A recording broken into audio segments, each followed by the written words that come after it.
ونفعنا به وبعلومه وأمدنا بأسراره وعادنا من رحمته في الدارين آمين. Wala yakfi lan ora cukup, lan ora nyukupi apa al iktisaru ngalap cekak utawa ngringkes apa al iktisaru ngringkes fiha ing dalem wasiyah fit taqwa, diambil alat tahdziri ing atase meden-medeni, tidak cukup. Dalam wasiat yang dia sampaikan ketika khutbah itu hanya sebatas menakut-nakuti min ghururid dunya saking kabujuk donya wa zakhari fiha lan pira-pira pepaese dunya ad-dunya lianna dzalika karana sa'damane at-tahdzir min ghururid dunya wa zakhari fiha iku ma'lumun wesden kawarwi hatta indal kafiri sehingga ing dalem mungguwe wong kafir, orang kafir sekalipun itu sudah biasa dalam agama mereka, dalam keyakinan mereka itu untuk waspada agar tidak terbujuk dengan dunia dan segala bentuk keindahannya itu sudah ada. Jadi nggak cukup ketika khutbah Jumat hanya sebatas itu tok. Nah terus apa lagi? Bala Buddha bahkan ora ono panggonan sumingkir iku maujud sumingkir minal hasi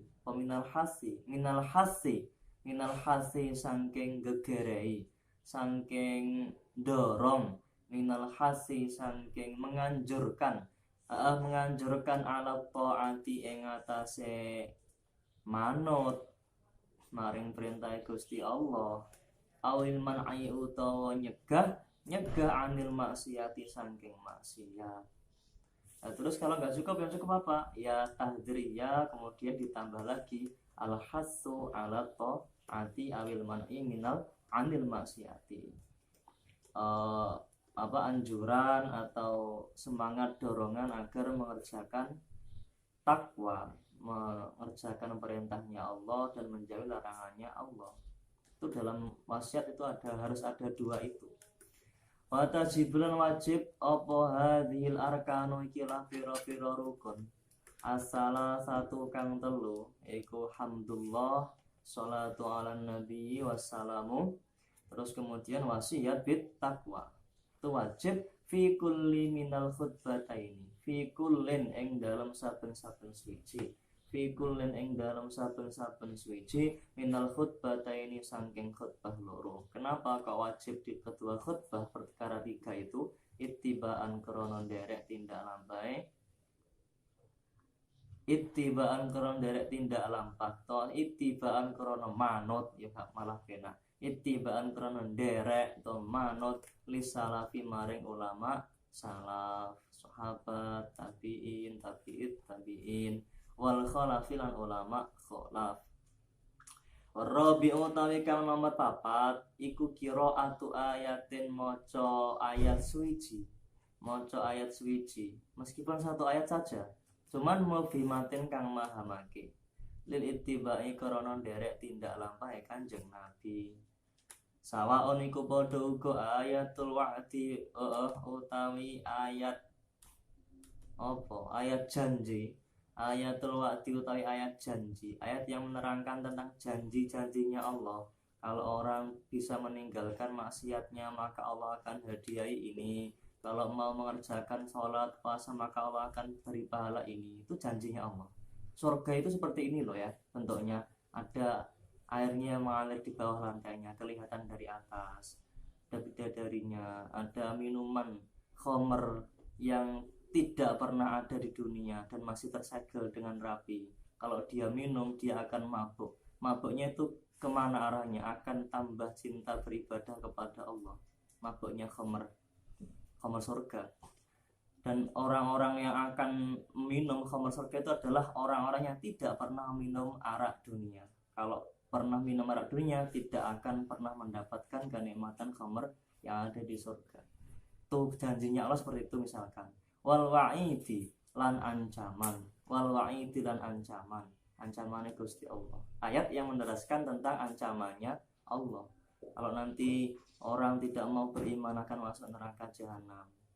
Neraka jahanam seperti ini. Bahan bakarnya adalah batu dan manusia. Nah seterusnya itu adalah ancamannya Allah. Wa ghairihi malan sa'liyane wa'di wal wa'id. Ayat-ayat hukum, ayat-ayat tentang bahas tentang sejarah atau cerita, mau'izah, sebagainya lah, karena Quran itu banyak isinya. Dan tentang hukum, ada tentang mau'izah, ada cerita-cerita orang terdahulu, ada bermakna ancaman, ada bermakna janji dan sebagainya. Yang jelas ayat dari Al-Quran yang memahamkan. Fala yakfi mongko ora cukup. Apa syatru ayatin separone ayat. Apa syatru ayatin separone ayat. Walau tawilatan khale senajan to iku dawa. Meskipun satu ayat itu panjang, hampir satu halaman, malah ada satu halaman di Al-Baqarah itu ya, yang bahas tentang hutang itu, satu halaman tuh. Meskipun itu yang dibaca setengah halaman, karena kurang dari satu ayat, itu tidak boleh, tidak sah. Wala ayatun lan ora sa ayat, wala ayatun ora ayat suci, satu ayat saja, ghairu mafhumatin, ghairu mufhimatin kang ora mahamake. Nahwu summa nadhara. Kus padane lafat atau ayat summa nadhara. Nuli ningali sapa, terus ningali apa? Enggak memahamkan. Wa yakfi lan cukup. Walau fi ihdahuma sanajan to wa takfi apa yakfi? Yakfi. Kenake wa takfi aja. Wa takfi lan nyukupi apa qiraatu ayatin. Lan nyukupi apa qiraatu ayatin. Walau fi ihdahuma sanajan to iku tetep ing dalem salah sijine khutbah loro. Membaca ayat itu boleh di khutbah yang pertama, di khutbah yang kedua juga tidak masalah. Kenapa? Li'anna sabita karena saat temene perkara kang tetep. Iku al-qiraatu maca ayat. Iku al-qiraatu maca ayat fil khutbah ing dalem khutbah. Yang jelas di khutbah itu ada membaca ayat Al-Qur'annya. Enggak ditentukan yang mana. Duna ta'inin kelawan tanpa tertentu. Lawa yusunan dan sunake, meskipun itu boleh di khutbah pertama atau khutbah kedua, cuman kesunahannya dibaca di khutbah pertama. Wa yusanulan dan sunake, apa kaunuha anane qiraatu ayat, apa kaunuha qiraatu ayatin, disunahake ba'da faraghil ula ing dalem sakwise rampunge khutbah kang awal.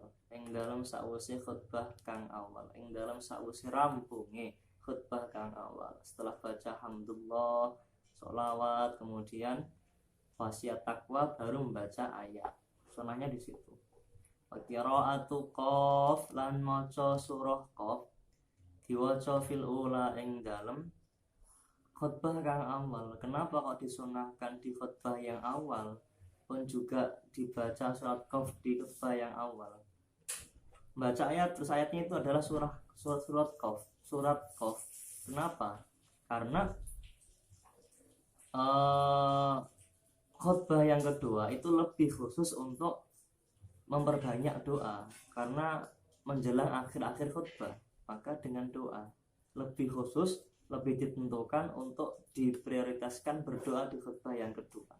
Nah, sedangkan khutbah yang pertama itu lebih pantas untuk dipanjangkan, makanya kesunahannya ada di khutbah yang pertama. Macane surah Qaf mang fi kulli jumatin ing dalam setiap Jumatan, atau ing dalam saben-saben salat Jumat. Kenapa? Lil ittiba'i karena derek tindak lampahe Kanjeng Nabi. Khamisu tawi kang nomor 5 iku ad-du'a'u donga to dongaake lil mukminina maring pira-pira wong mukmin. Wal mukminati lan pira-pira wong mukmin wadon. Donga bi ukhra yen kelawan bangsa akhirat, kelawan donga bangsa akhirat. Didongaake mang fil khutbati ing dalem khutbah asaniyati kang nomor loro. Nyapa kok ning nomor loro doanya tadi? Littibai salafi krana nderek tindak lampahe ulama salaf wal khalafi lan ulama khalaf. Wa in ikhtussa senajan to den khususake apa doa dikhususkan bisa miina kalawan pira-pira wong kang hadir to pira-pira wong kang ngrungu, pira-pira wong kang ngrungu. Meskipun doanya bagi orang mukmin tadi khusus hanya kepada orang yang mendengarkannya, artinya orang-orang yang hadir di sholat Jumat. Sedangkan orang perempuan yang di rumah itu nggak dapat doa, nggak masalah, sudah mencukupi, karena yang jelas mendoakan kepada orang yang beriman. Contohnya lafadz yang mendoakan khusus kepada orang yang mendengar saja, iku nahu rahimakumullahu, sepadane lafadz rahimakumullah, rahimakum, mugi-mugi melasikum ing sira kabeh sing hadir ning kono, sing ngrungokne iki. Sing gak ngrungokne berarti gak entuk doa, gak entuk donga. Melasi Allah sinten Gusti Allah. Wa syurutu ma pira-pira syarati khutbataini. Pira-pira syarati khutbataini ay syurutu kullin tegese pira-pira syarate saben-saben suci min huma sangking khutbataini. Utawi syarate iku al-qiyamu ngadeg liman keduwene wong qadara kang mampu sapa man mampu alaihi ing atase qiyam. Bagi orang yang berdiri wajib untuk berdiri ketika khutbah. Kenapa? Lil ittibai krana nderek tindak lampahe Kanjeng Nabi. Fa in ajaza mongko lamun to apes sapa khatib anhu sangking qiyam. Terus biti kelawan pelanggaran. Qiyam yang bagaimana? Yang sesuai dengan arahan-arahan biti kelawan pelanggaran asab kang wis dhisik yang telah diterangkan fi sholatil fardhi ing dalam salat fardu. Ada pada rukun ketiga salat fardu itu ada rukun berupa berdiri bagi yang mampu. Berdiri yang bagaimana? Ya yang mampu, yang itu yang memang dia mampu kuasa untuk berdiri tanpa adanya masyaqqah, tanpa adanya rasa berat dalam dirinya yang tidak mungkin dia pertahankan. Misalkan seperti orang berdiri pas sholat di dalam kapal, nah kapalnya itu di tengah lautan mesti terombang-ambing. Kalau dia pertahankan berdiri itu masyaqqah bagi dirinya, tidak mungkin, sulit bagi dirinya untuk mempertahankan berdiri, mesti akan jatuh-jatuh. Akhirnya boleh duduk. Lah berdiri yang seperti itu loh, yang tidak yang berdiri yang seperti itu yang membolehkan untuk dalam keadaan duduk. Yang jelas orang yang melakukan itu merasa berat kalau mempertahankan dia tetap berdiri.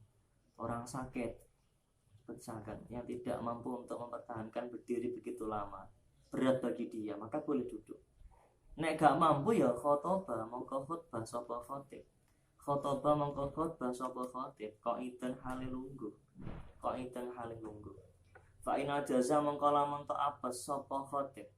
Andalika saking mengkono-mengkono qaid, lungguhe gak mampu. Ya famutajian mongko hale turu miring. Famutajian mongko hale turu miring. Wae juzulan menang apa li tidak umanut bihi kalawan khotib sing qaidan karo mutajian. Boleh-boleh saja ikut terhadap khotib yang khutbahnya duduk atau khutbahnya dalam keadaan tidur miring. Wa illam yatabayyan alisana janto ora pertelo apa uzure khotib. Itu khotib kok duduk waktu khutbah itu. Memang bisa hanya duduk apa mampu diri juga, meskipun nggak jelas. Itu jangan-jangan khotibnya mampu berdiri, tapi kalau duduk, ya nggak tahu. Yang jelas ini tahu khotibnya. Li'anna dhahira, kalau khotibnya memang mampu berdiri terus dia duduk ya maka nggak sah. Kalau mampunya duduk sedangkan dia tanpa memberitahu orang-orang yang ada di depannya, saya nggak mampu untuk berdiri, saya duduk khutbahnya, meskipun nggak mau seperti itu, nggak kamu seperti itu, tetap sah. Li'anna dhahira kalau sak temani perkara kang dhahir iku ana sak temani khatib iku ma'dzurun wong kang den uzuri, karena dhahirnya dia tidak mampu kalau duduk. Lihatlah, dia duduk, mestinya nggak mampu dia berdiri. Dia tidur mereng kok nyatanya, berarti nggak mampu dia duduk. Seperti itu dhahirnya. Fa'in barat mongko lamun to pertelo apa kudratuhu kuwasane khatib, ternyata setelah khutbah dia berdiri, sholatnya berdiri jadi imam. Loh, dia mau berdiri kok duduk. Terus kemudian dia mampu duduk kok dia tidur mereng khutbahnya. Ya lam asir, ya mongko ora mempengaruhi, mongko orang ngelabeti apa kudratuhu terhadap sahnya khutbah. Wal aulatan sing utama li ajiz ketinong kang ora mampu ikhlas istilah batu amrih golek ganti. Kalau nggak mampu untuk khutbah secara berdiri, baiknya dia